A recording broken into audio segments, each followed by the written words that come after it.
Súper. Muchas gracias, Catalina, por esa tan amable introducción.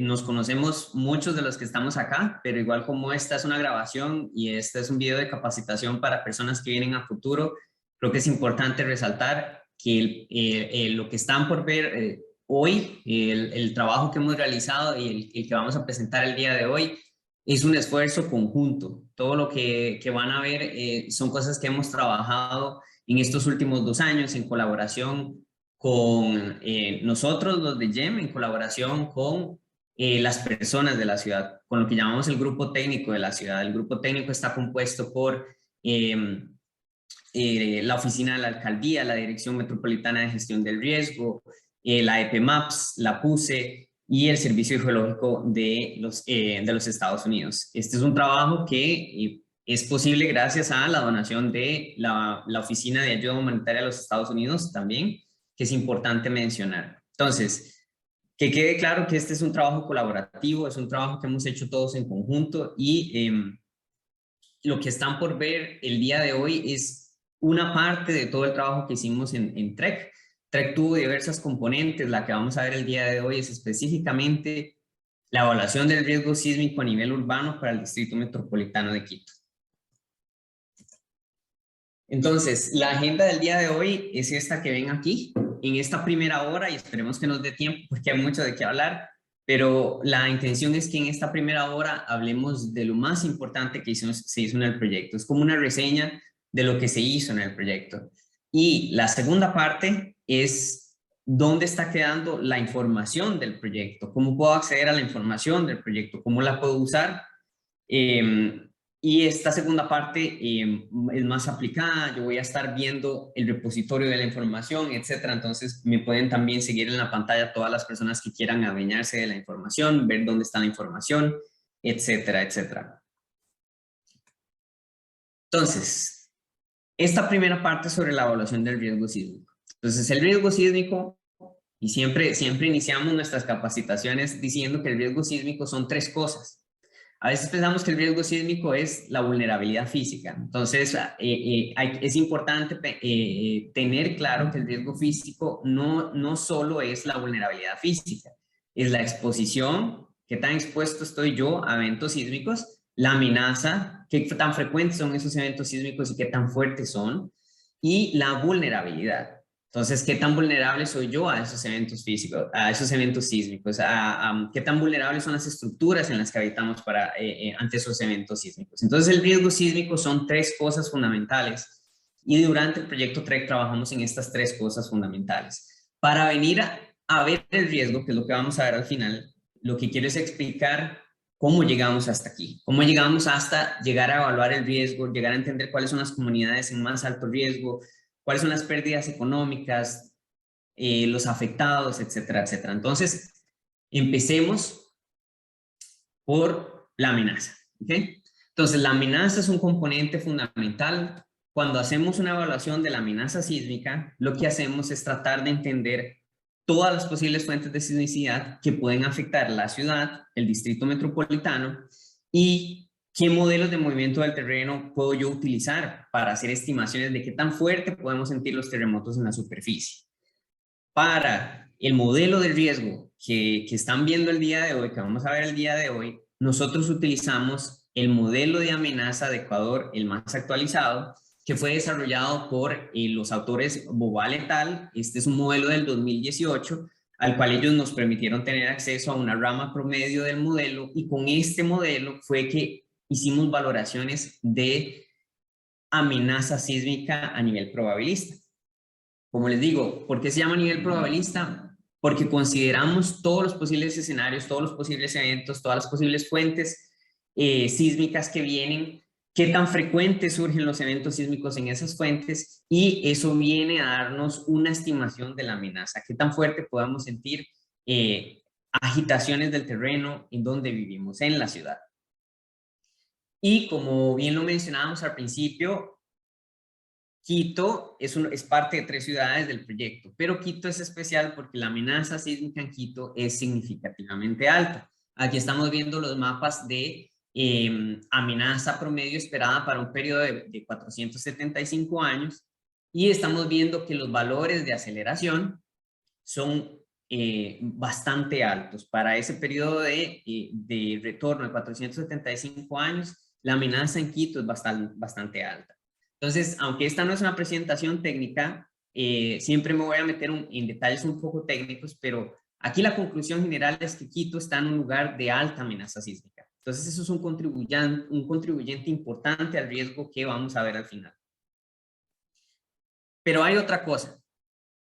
Estos valores que les estoy enseñando acá, esa es la amenaza sísmica en el lecho rocoso, es decir, la aceleración que podemos sentir en el lecho rocoso. Pero resulta que la ciudad no está en un lecho rocoso. La ciudad y las ciudades, por lo general, están cimentadas en suelos.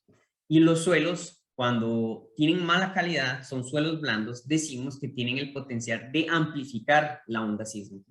Entonces, estamos diciendo que en roca la amenaza sísmica es alta. Y si consideramos las condiciones de suelo, podemos esperar amplificaciones de esa amenaza. ¿Qué fue lo que hicimos en TREC? Tomamos el modelo en roca, la amenaza en roca, y tratamos de desarrollar funciones de amplificación para entender cuánto se puede amplificar la onda sísmica para diferentes tipos de estructuras o periodos estructurales de la ciudad en las diferentes zonas sísmicas o zonas homogéneas de la ciudad. Entonces, para cada una de estas zonas sísmicas de la microzonificación del 2012 de la ciudad, desarrollamos funciones de amplificación. Una función de amplificación que hace, me dice, si la aceleración que estás esperando en el lecho rocoso es de 1, amplificándose debería ser de 2 si hay un factor de amplificación de 2, etcétera, etcétera. Entonces, básicamente es una pequeña función que me ayuda a amplificar esa agitación en el lecho rocoso a cómo se va a sentir en la superficie donde están las estructuras cimentadas. ¿Qué hicimos en TREC? Incorporamos los datos geotécnicos de 14 estaciones que estaban en el estudio de microzonificación. Modelamos la amplificación para muchos sismos, es decir, sismos de intensidades pequeñas hasta altas, y vemos cómo se amplificaba la onda o esa intensidad sísmica para diferentes tipos de estructuras de baja altura, estructuras de mediana altura, estructuras de gran altura.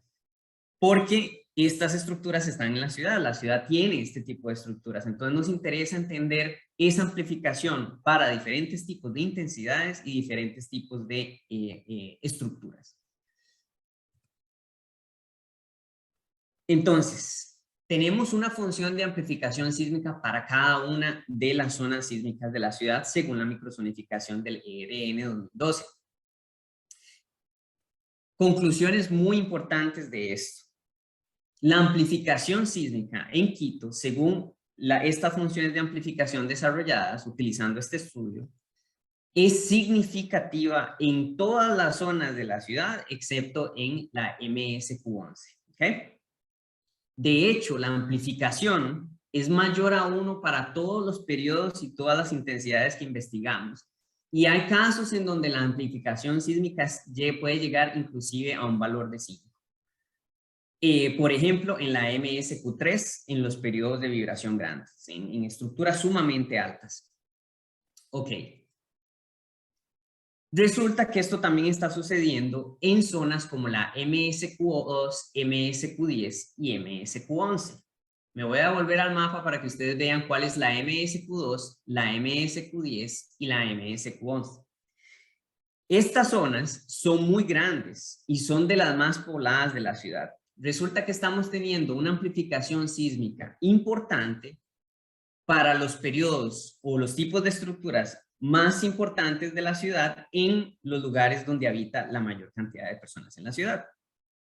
Este es un factor que agrava el riesgo sísmico en la ciudad, y eso lo vamos a ver al final, pero es importante que comprendamos que nosotros hicimos en conjunto, todo el grupo técnico, tratamos de entender qué tanto se va a amplificar la onda sísmica en la ciudad o las intensidades sísmicas esperadas para las estructuras de la ciudad. Entonces hicimos todo ese trabajo y creo que es importante que quede claro que el riesgo que vamos a presentar el día de hoy es el riesgo tomando en cuenta esa amplificación.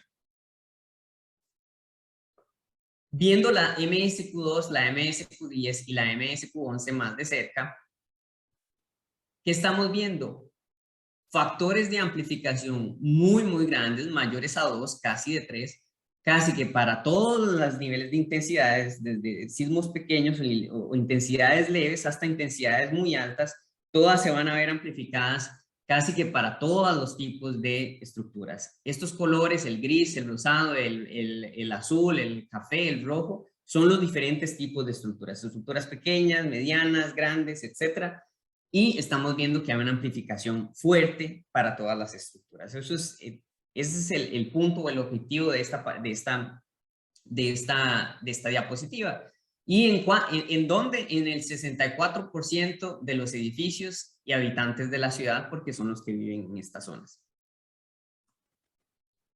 Ok, entonces empecé por amenaza. La amenaza en Quito es grande y estamos esperando amplificaciones grandes para los diferentes tipos de estructuras. Muy bien. La palabra clave ahí fue estructuras. ¿Cómo sabemos qué tipos de estructuras hay en la ciudad? ¿Cómo desarrollamos, cómo entendemos cuál es el ambiente construido de la ciudad? Y aquí es donde viene todo el trabajo de exposición que hicimos el grupo técnico de la ciudad en conjunto para tratar de contestar eso. ¿Qué es lo que está expuesto? ¿Qué es lo que tenemos expuesto a la amenaza sísmica? ¿Qué es lo que tenemos expuesto a esa amplificación sísmica de la que estoy hablando? Estudiamos estudios, básicamente analizamos estudios previos de riesgo. Quito es una ciudad muy estudiada, entonces no se empieza desde cero. Hay mucho trabajo al respecto hecho con referencia no solo al riesgo, pero también estudiando las tipologías constructivas de la ciudad. Y todo eso que queda en reportes tanto de TREC como en estudios previos, y es bastante claro que Quito es una ciudad o tiene un ambiente constructivo diverso. Hay muchas tipologías estructurales.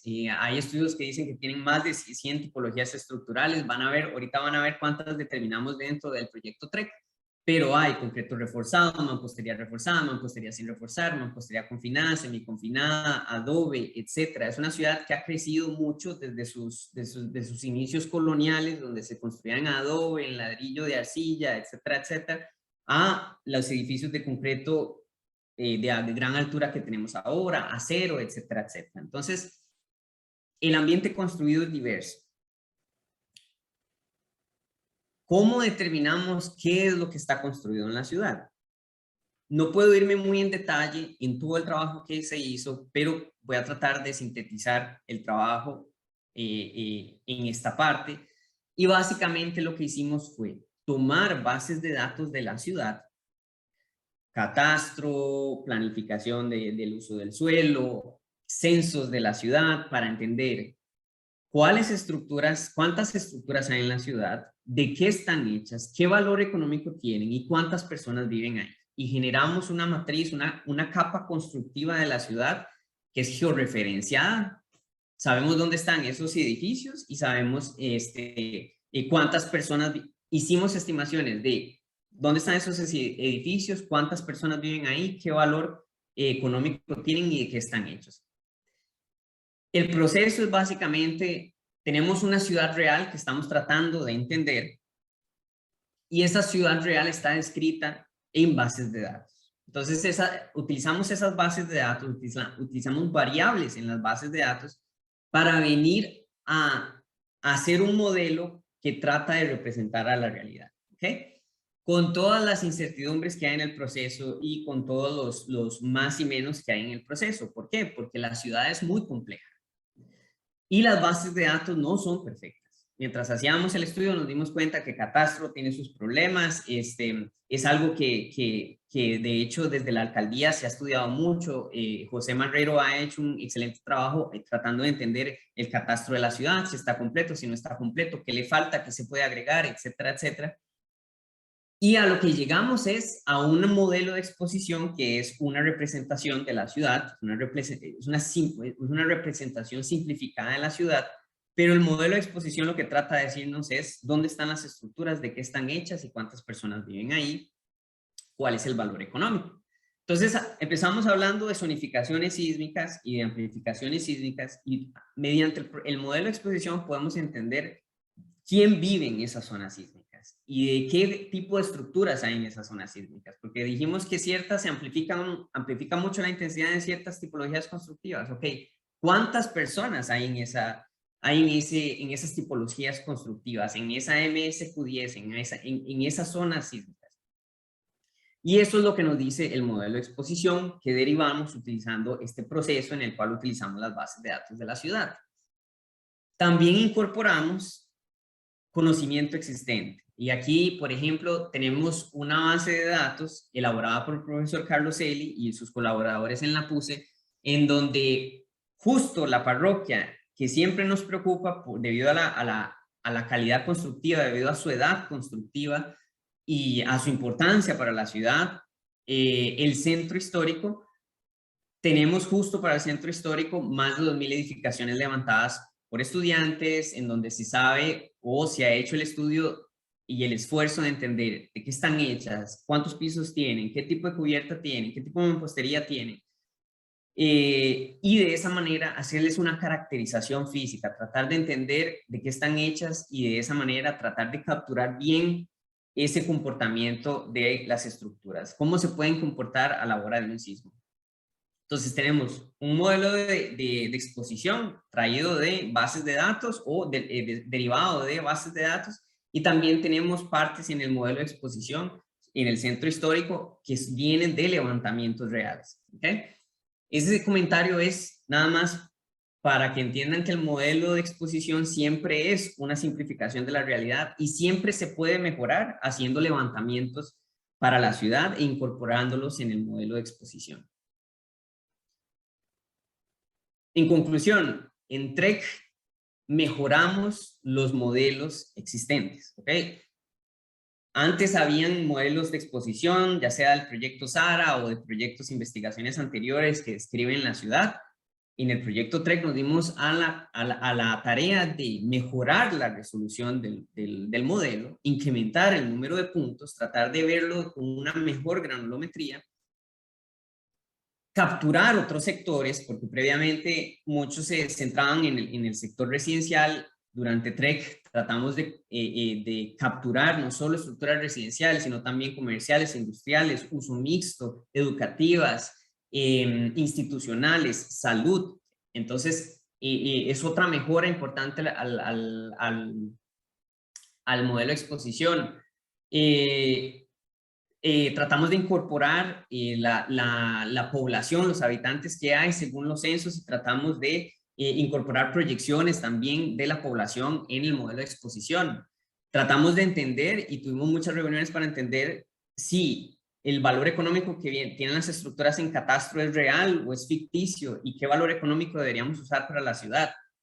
Todo eso lo tomamos en cuenta durante el desarrollo del modelo de exposición. Entonces, como resultados tenemos un mejor modelo de exposición, es un modelo que tiene casi 373 tipologías constructivas y captura atributos muy importantes para caracterizar las estructuras, especialmente el sistema resistente a las cargas laterales, a las cargas sísmicas, y el tipo de cubierta que tienen también, porque la intención siempre es que un modelo de exposición sea lo más detallado posible para que nos sirva no solo para hacer análisis de riesgo sísmico, sino análisis de riesgo volcánico, análisis por inundaciones, análisis por vientos fuertes. El modelo de exposición está ahí y es información clave para entender el riesgo, no solo para el riesgo sísmico. Entonces, aunque hoy vamos a hablar mucho de sismos, es importante que quede claro que el modelo de exposición tiene muchos usos y hay que aprovecharlo, hay que tratar de aprovecharlo. Tipologías predominantes en Quito, lo que más predomina en Latinoamérica y también sucede en Quito, Quito no es la excepción, la mampostería a veces llama albañilería, es la tipología constructiva predominante. En un piso, dos pisos, hay albañilería bien hecha, hay albañilería no tan bien hecha, hay albañilería informal o mampostería informal, y a través del modelo de exposición nos dimos a la tarea de identificar todas estas tipologías constructivas. ¿Qué preocupa o qué es importante entender de Quito? Un alto nivel de estructuras, sobre todo en el centro histórico y las partes antiguas, estructuras hechas en adobe, no tienen acero, en mampostería de arcilla, en tipologías antiguas, mucho antes de que existiera un código sísmico o normativa constructiva.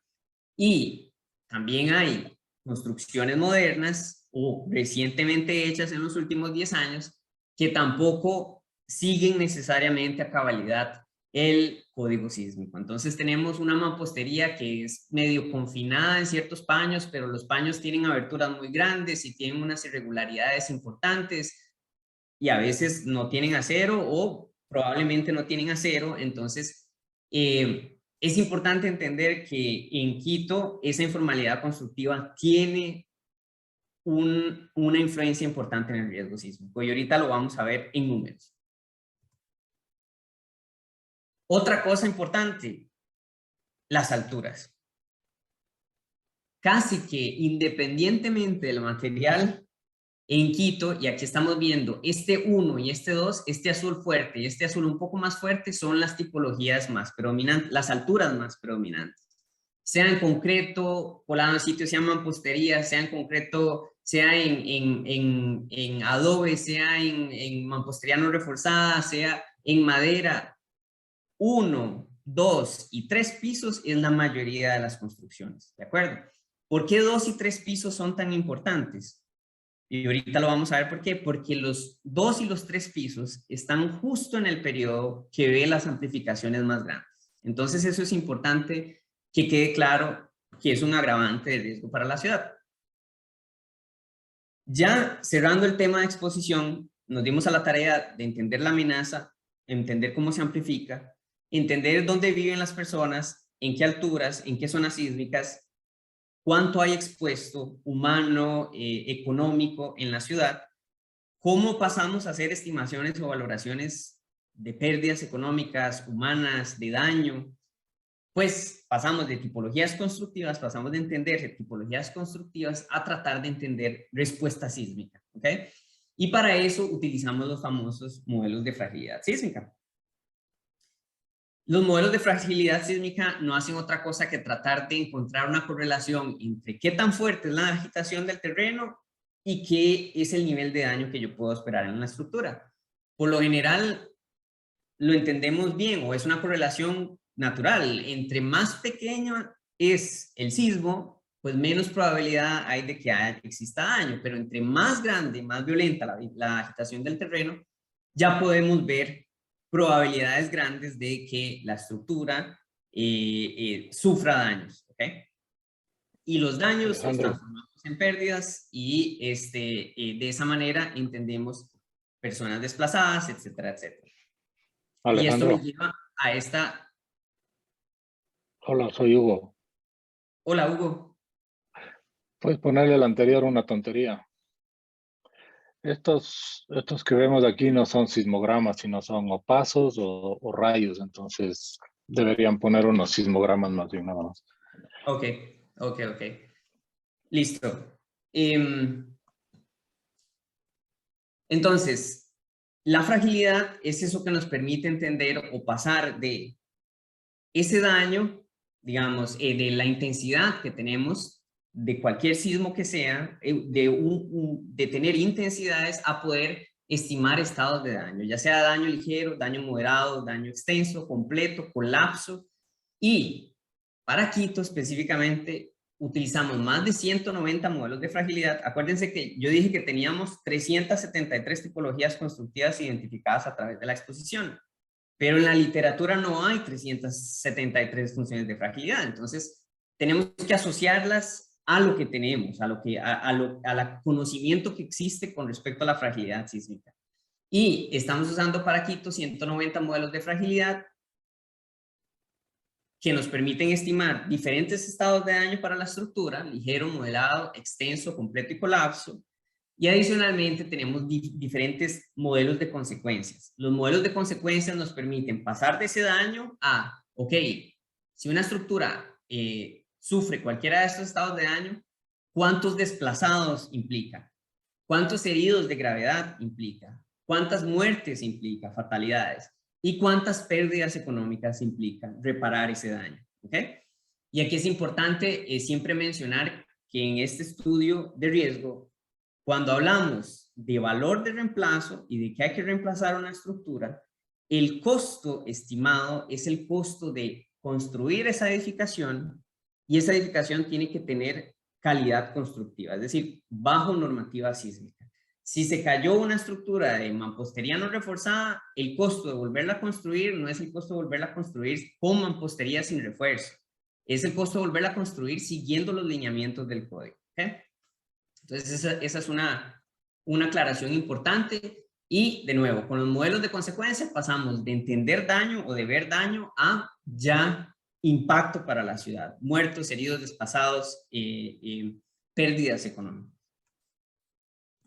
Un comentario, antes de pasar ya a riesgo, un comentario importante es que en la ciudad se están generando en este momento estudios de fragilidad y vulnerabilidad local para las estructuras, y eso es clave para mejorar las estimaciones de riesgo. Y al final voy a hacer un comentario ya más a fondo con respecto a esto.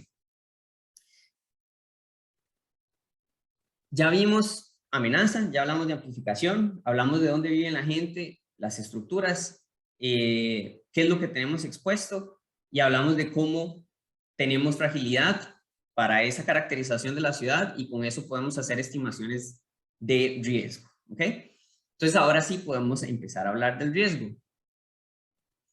El riesgo para la ciudad lo estudiamos de dos maneras. Una manera es la determinista y la otra es la probabilista. ¿Ok?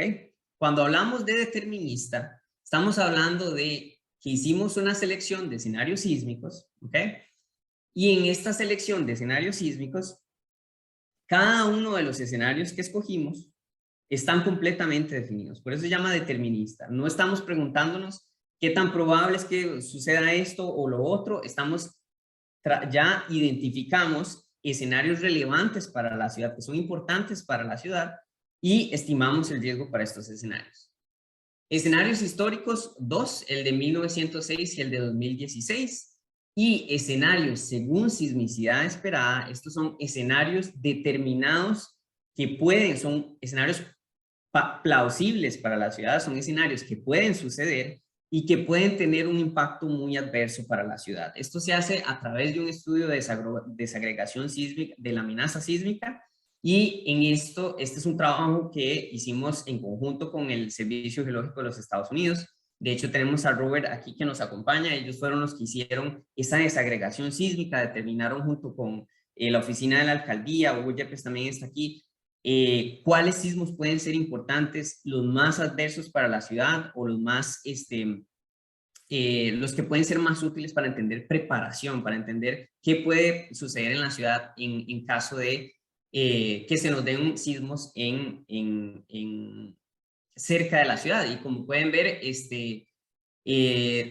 son sismos de magnitud grande, son sismos cerca de la ciudad, son sismos que se están generando en la falla de Quito, en esa estructura de la falla de Quito, que son fallas que pasan a través de la ciudad, y son sismos superficiales, son sismos que tienen mucho potencial dañino para la ciudad. Y para cada uno de los sismos hicimos una estimación del impacto que pueden tener en la ciudad. ¿Ok? Entonces, para cada uno de los sismos tratamos de entender ese impacto, y para cada uno de los sismos desarrollamos perfiles de respuesta, perfiles que proveen un resumen general de las métricas más importantes del riesgo. ¿Ok? No te proveen toda la información, pero es la información más importante. Entonces, o por lo menos lo que en colaboración con las autoridades de la ciudad, en colaboración con autoridades en ayuda humanitaria, cuáles son los factores más importantes, qué es la información clave que hay que transmitir. Así fue como desarrollamos estos perfiles. Entonces, los perfiles, me va a pasar a un estático para que veamos un poco más. Los perfiles nos dicen qué evento es el que estamos modelando, qué evento fue el simulado, qué profundidad tiene, qué origen tiene y qué es lo que está expuesto al evento. Es básicamente lo que viene de la parte de exposición. Nos dan un mapa que nos muestra cuál es la afectación en términos del índice de colapsos, ¿ok? Entonces, el índice de colapsos es el número de estructuras que colapsan en cada parroquia debido a ese evento, en porcentaje, ¿ok? Entonces, si el evento es muy fuerte, podemos ver que 2% de las estructuras colapsan en dicha parroquia, en parroquia X, Y, Z. Por ende, como es un porcentaje, no es un valor absoluto, el índice de colapsos tiende a indicarnos vulnerabilidad física, en combinación con amplificación de las intensidades, en combinación con la amenaza. Acuérdense que el riesgo, que es lo que estamos viendo acá, no solo es exposición y vulnerabilidad, también es amenaza, también es esa amplificación. Entonces, se nos resaltan en el mapa las comunidades que están en alto riesgo debido a esos tres factores, debido a la exposición que tienen, su caracterización física y la intensidad que pueden sentir, ya sea amplificada si utilizamos los modelos de amplificación. Esto es lo que nos muestra el mapa en índice de colapsos. En la tabla lo que nos muestra es, para esas parroquias o comunidades vulnerables, debido a esos factores, otras métricas de riesgo importantes: fatalidades, personas heridas de gravedad y pérdidas económicas. Son eventos sumamente adversos para la ciudad, por eso es que vemos miles de heridos, billones de dólares de pérdida, etcétera, etcétera. Y por último, este tipo de perfiles también vienen acompañados de histogramas, que entonces son estos histogramas que ustedes ven acá. ¿Y qué es un histograma? Pues el histograma lo que hace es que proporciona información sobre el impacto total de la ciudad, pero el impacto total no lo podemos entender como un resultado único. ¿Por qué? Porque cuando hacemos simulaciones del evento, para esa misma magnitud, para ese mismo origen, para ese mismo evento, esas mismas características, esa misma ruptura, nosotros hacemos 2000 simulaciones de cómo se puede sentir el evento en la superficie. ¿Por qué hacemos 2000? Porque tenemos que tomar en cuenta incertidumbre con respecto a cómo se puede sentir ese evento en la superficie. Entonces, resulta que el histograma nos muestra el rango de posibilidades, el rango de resultados que obtenemos. Como hicimos miles de simulaciones, obtenemos miles de resultados.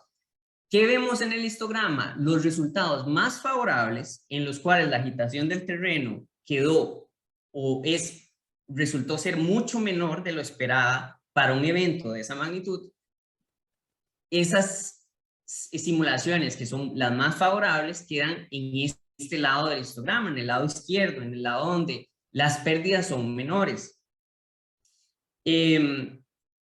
Las más adversas, es decir, las simulaciones en donde la agitación simulada es mucho más severa de lo esperado para un evento de esa magnitud, quedan del lado derecho. Entonces, esas simulaciones más adversas tienden a venir hacia el máximo que obtuvimos en las simulaciones.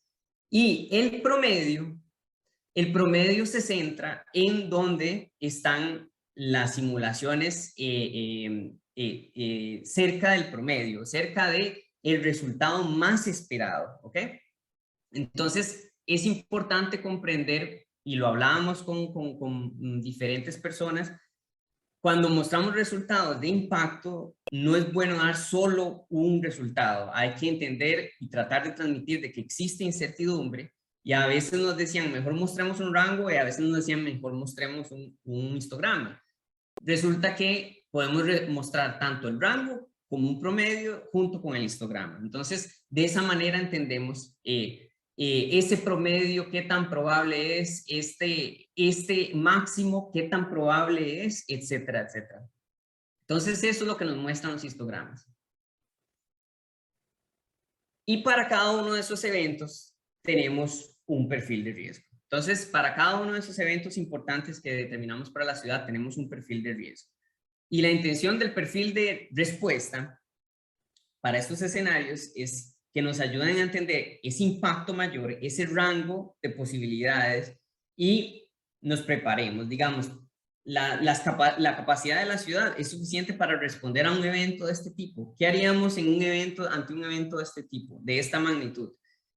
Para ponerle cantidades a esos heridos, a esas personas que pueden necesitar ayuda médica, etcétera, etcétera, etcétera. Entonces, es el perfil y los escenarios de riesgo nos ayudan a prepararnos, a responder ante una emergencia.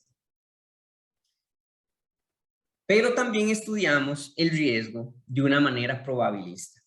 Y estudiamos el riesgo de una manera probabilista porque realmente no sabemos dónde va a ocurrir el próximo sismo, ¿cierto? Entonces, si yo quiero mitigar el riesgo, necesito tratar de entender el riesgo de una forma más homogénea, o al menos independientemente de un solo evento. Entonces, ¿qué es lo que hacemos o qué fue lo que hicimos dentro del proyecto? Hacer una simulación por eventos estocásticos. Las simulaciones por eventos estocásticos lo que hacen es que toman el modelo de amenaza de la ciudad, que tiene las fuentes de sismicidad, y genera sismos durante un periodo de sismicidad muy grande, y para Quito hicimos más de 10.000 años por cada rama del árbol lógico, y simulamos miles de eventos sísmicos. Entonces, un periodo de sismicidad muy grande. Y para cada uno de esos eventos, estimamos el impacto en la ciudad, tal y como les acabo de mostrar en la parte anterior. Esto ¿cómo nos ayuda? Y aquí justo en este mapa lo que estamos viendo es solo un set de eventos, solo una pequeña parte de todos los eventos que simulamos porque son cientos de miles. Entonces, este riesgo probabilista, cuando hacemos esta simulación de todos los eventos y determinamos el impacto para todos en la ciudad, tratamos de entender el riesgo de tres formas fundamentales. El riesgo por periodo de retorno, el riesgo anualizado y cuáles son las comunidades en alto riesgo. Entonces, ¿a qué me refiero con el riesgo por periodo de retorno? Entonces, basándonos en el número de veces con que observamos ciertos niveles de daño y de pérdida en ese análisis, en todo ese periodo de sismicidad, podemos estimar qué tan frecuentes son dentro de ese periodo de sismicidad. Entonces, presentamos esa frecuencia como periodo de retorno. En otras palabras, cada cuántos años observamos cierto nivel de pérdida, cierto nivel de daño en ese periodo de sismicidad. Y eso nos ayuda a entender con qué frecuencia podríamos ver ese nivel de pérdida en la ciudad. Y de esa manera entender, ¿estamos preparados para eventos frecuentes, algo que muy probablemente veamos dentro de nuestra vida, dentro de la vida de las estructuras? ¿Estamos preparados para eventos menos frecuentes, pero que pueden llegar dentro de ese periodo de vida de las estructuras, periodo de nuestra vida? Y si no estamos preparados, ¿qué tanto no estamos preparados? ¿Qué tanto son esas camas que yo tengo en los hospitales son suficientes para ese periodo de 50 años? Si no estoy preparado, ¿cuántos albergues debería yo tener en reserva o refugios temporales, etcétera, etcétera? Entender la frecuencia de los eventos dañinos nos ayudan a saber para qué estamos preparados y para qué no.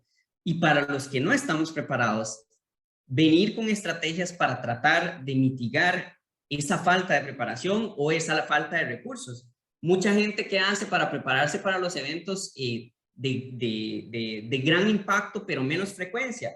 Aseguro el portafolio, aseguro a las personas. Y de esa manera, en caso de que ocurra un sismo sumamente dañino, un sismo para el que no estamos preparados, podríamos mitigar los efectos por medio de seguros. Y este tipo de información entonces es, ¿qué nos está permitiendo? Ese análisis por eventos estocásticos, empezar a mitigar el riesgo, empezar a ver cómo responder para el riesgo, no de un sismo, sino que podemos ver dentro de nuestra vida, dentro de la vida útil de la ciudad, dentro de la vida en la que estamos tratando de gestionar el riesgo. Tercera manera fundamental con la que vemos el riesgo por medio de eventos estocásticos. Perdón, segunda manera. El riesgo Perdón, anualizado. No, el anterior entonces sería la pérdida máxima probable. Lo que... Exactamente. Este riesgo por lo general, gracias Fausto, este riesgo por lo general, y lo vamos a ver al final también, viene de unas curvas que se llaman curvas de excedencia o curvas de máxima pérdida probable. Entonces, al final vamos a ver las curvas para la ciudad de Quito y estos resultados vienen de la curva, pero básicamente esa curva y estos resultados nos permiten entender esa máxima pérdida probable esperada dentro de cada periodo de retorno. Cada 50 años, cada 100 años, cada 200 años, ¿cuál es esa máxima pérdida que yo puedo esperar?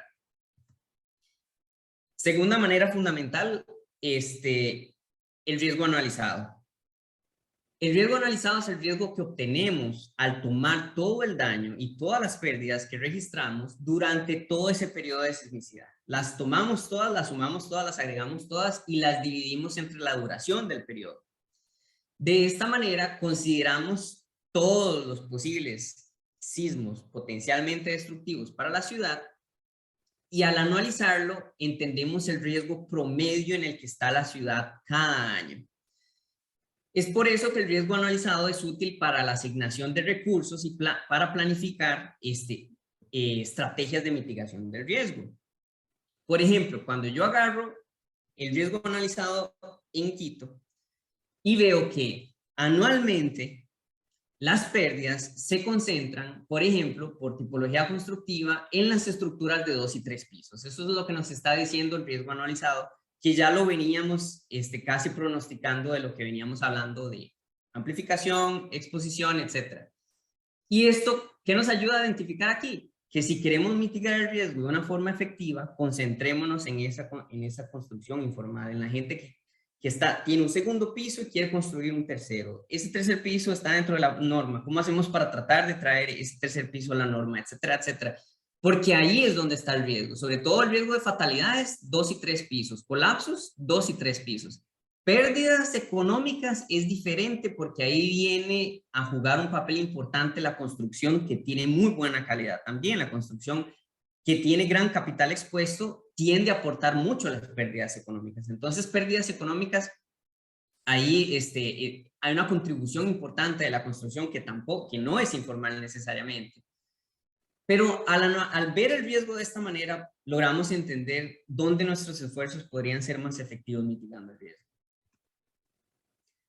Tercera manera en la que vemos el riesgo probabilista y que nos ayuda a entender el riesgo, estos eventos estocásticos, y es las comunidades en alto riesgo. Si yo tomo todas las pérdidas que una comunidad sufrió a lo largo del periodo de sismicidad, entiendo o puedo llegar a entender cuáles comunidades perdieron más a lo largo del periodo de sismicidad, perdieron más debido a esa sismicidad, perdieron más debido a los suelos que tienen, perdieron más debido a su vulnerabilidad física. Y los mapas que vienen de eventos estocásticos resaltan entonces las comunidades en donde también podemos ser más efectivos mitigando el riesgo. ¿Por qué? Porque en este momento, a lo largo del periodo de sismicidad, fueron las que identificamos que sufren más y entonces en este momento, como siempre los recursos son limitados, si queremos ser bastante efectivos, podríamos distribuirlos de esta forma, de esta manera.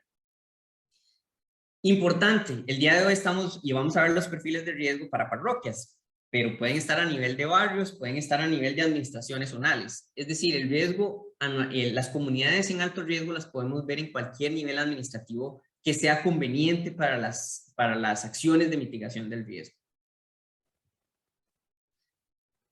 Y toda esta información está en un perfil de riesgo. Y justo este perfil lo llamamos perfil de mitigación y gestión del riesgo sísmico. ¿Por qué? Porque nos resaltan esas comunidades que más perdieron a lo largo del periodo de sismicidad.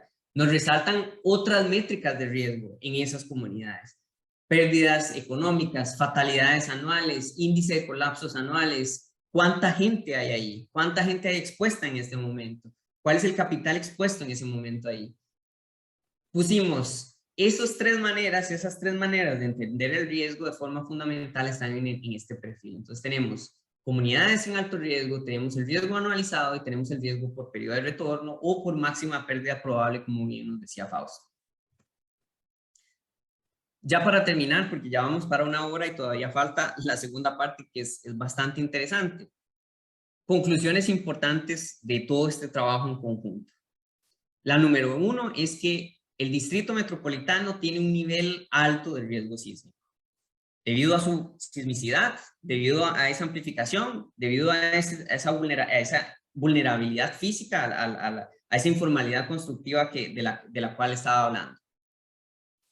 El riesgo, sin embargo, se ve severamente agravado cuando se toma en cuenta la respuesta del suelo local. Y aquí hago la salvedad usando la microzonificación del 2012. Y aquí están las famosas curvas en las que para cada periodo de retorno yo tengo el diferente impacto en la ciudad. Y aquí estamos viendo económico y aquí estamos viendo en fatalidades. ¿Y qué vemos? Si yo estoy estimando el riesgo para Quito en roca, estoy subestimando el riesgo sísmico. ¿Por qué? Porque vemos que es el riesgo que nos da menos pérdidas en ambos casos para todos los periodos de retorno, para todos los eventos simulados. Cuando yo tomo en cuenta la calidad del suelo, si lo hago mediante un método aproximado que me da la suavidad del suelo mediante imágenes de topografía, y con esas imágenes de topografía entiendo qué tan duro puede ser el suelo, el riesgo se incrementa con respecto a la roca, porque estoy diciendo Quito no está en roca, Quito está en suelo. Y entonces vemos que el riesgo se incrementa cuando tomamos en cuenta el suelo. Pero la mejor manera de tomar en cuenta el suelo no es con un método aproximado, no es utilizando esas fotos satelitales que no tienen ningún tipo de información sobre la calidad del suelo, no tienen ningún tipo de estudio de suelo ahí. La manera en la que deberíamos valorar el riesgo es tomando en cuenta la calidad de los suelos con estudios de suelos, estudios de geotecnia, estudios que nos dicen exactamente esta es la calidad en las diferentes partes de la ciudad. Y cuando hacemos eso para Quito, cuando tomamos en cuenta esas funciones de amplificación, el riesgo se nos amplifica de una manera significativa, bastante significativa. Y esto está pasando en Quito, mientras que en las otras ciudades no es tan agravante, pero determinamos que para Quito este es un factor agravante, esas calidades de suelo son un factor agravante. Pero hago la salvedad de que esto es usando la microzonificación del 2012. Entonces, otra conclusión importante es deberíamos tratar de caracterizar ese suelo de mejor manera para saber si realmente el riesgo está aquí o si está aquí. ¿Okay? Y eso lo voy a hablar un poco más cuando hable de las conclusiones finales y recomendaciones finales del proyecto. Pero esta es la primera conclusión con respecto al riesgo sísmico. Es alto y se agrava cuando tomamos en cuenta el suelo. Número 2, las tipologías constructivas predominantes tienen altos niveles de informalidad constructiva. Esa mampostería que empieza de un piso, después se hace de 2, después se hace de 3, no inició tal vez con provisiones constructivas, pero no necesariamente es que es sumamente frágil. Pero cuando le agrego otro piso y le agrego otro piso, entramos dentro de ese rango de periodo estructural, ese rango, esa tipología estructural que más se va a ver afectada por la amplificación de la onda sísmica. Y aquí vemos la contribución al valor expuesto de la ciudad por las tipologías constructivas más importantes y el top, sobre todo ese periodo estructural entre los 0.3 segundos, que es este tipo de estructuras, entra justo en los factores de amplificaciones más altos. Entonces, número 3, esas tipologías justo están en el periodo estructural que tiene más amplificación para todas las intensidades sísmicas. Entonces, digamos, es importante que tengamos esto en cuenta y por eso estamos viendo esos resultados. Y finalmente, nos está pasando casi que en todas las zonas de la ciudad, porque casi que en todas las zonas, y aquí los colores cambian un poco, pero ese 2 y ese 3, este café y este rojo, es donde se está amplificando la intensidad sísmica, y ahí es donde vive la mayoría de las personas, no solo en la MSQ10 y en la MSQ2, sino también en la MSQ11 y casi que en el resto de la ciudad. Entonces, estos son los factores que están influyendo en el riesgo que estamos presentando el día de hoy. No puedo meterme mucho a hablar con respecto a lo que hicimos en las actividades de amenaza volcánica, pero obtuvimos huellas de amenaza volcánica para la ciudad, y ya que hicimos todo ese esfuerzo de identificar y caracterizar las estructuras, entendimos qué tipo de cubierta tienen, y también hicimos un análisis por escenarios volcánicos para la ciudad, y vinimos también a producir perfiles de riesgo sísmico, de riesgo volcánico para la ciudad. 3 volcanes: Cotopaxi, Atacazo, Ninahuilca y vamos a ver, el Guagua Pichincha. Entonces, no me voy a meter mucho en esta explicación. Tenemos un reporte en el que estamos diciendo la metodología para haber hecho esto, pero lo importante es que sepan que también hicimos esta actividad, también hay toda una metodología y una serie de suposiciones detrás de esto, y es importante que sepamos que esto queda, y es lo que les voy a enseñar en la segunda parte. Para finalizar esta presentación, recomendaciones dentro del proyecto TREC para la ciudad en general, mirando hacia el futuro. Número 1, el modelo de exposición es una fotografía de la ciudad. ¿Okay? Es una representación simplificada de la ciudad que es solo una fotografía, es estático. El tiempo sigue pasando, cada vez hay más construcciones, cada vez hay más gente. Por ende, el modelo de exposición puede mejorarse continuamente. Y en la ciudad hay mucha capacidad para hacer esto. Se puede proveer el desarrollo del modelo o el mantenimiento del modelo que estamos dejando hoy por medio, ya sea en oficinas de la ciudad o en conjunto con la academia. Tratar de seguir actualizando el modelo de exposición conforme vienen nuevas capas de catastro, nuevas capas de censo, etcétera, etcétera. Y otra cosa importante es, en este modelo de exposición está la construcción catastrada. ¿Dónde está la construcción no catastrada? Que es otro montón de personas. Y José Marrero ha hablado mucho con respecto a la construcción no catastrada. Hay que hacer también un esfuerzo por traerse y tratar de clasificar lo que no está en bases de datos, para lograr entender también el riesgo en el que viven esas personas. Recomendación número 2, y esta es súper importante, mejorar la caracterización de la vulnerabilidad física de las estructuras. Y aquí es donde quería resaltar el trabajo del profesor José Poveda y Carlos Celi con sus estudiantes Mauricio Guamán y Patricio Palacios. Ellos están trabajando en caracterizar justo esas estructuras que yo decía que se va a amplificar mucho, donde hay mayor riesgo. Tratemos de entender mejor ese comportamiento sísmico, porque es de suma importancia. Ya cuando concluimos que estas son tipologías claves, pues invertamos tiempo y recursos en tratar de entender cuál es el comportamiento o mejorar los modelos simplificados que tenemos sobre el comportamiento de estas estructuras. Entonces, de las 3 ciudades en las que trabajamos, Quito es la única que en este momento tiene, o que logramos ver, al menos dentro del proyecto TREC, trabajo importante en la caracterización de las estructuras. Y creo que es un trabajo que tiene que continuar, y es un trabajo que debemos apoyar debido a la importancia que tiene y debido a la contribución que tienen estas tipologías al riesgo sísmico de la ciudad. Mejorar la caracterización de la respuesta del suelo.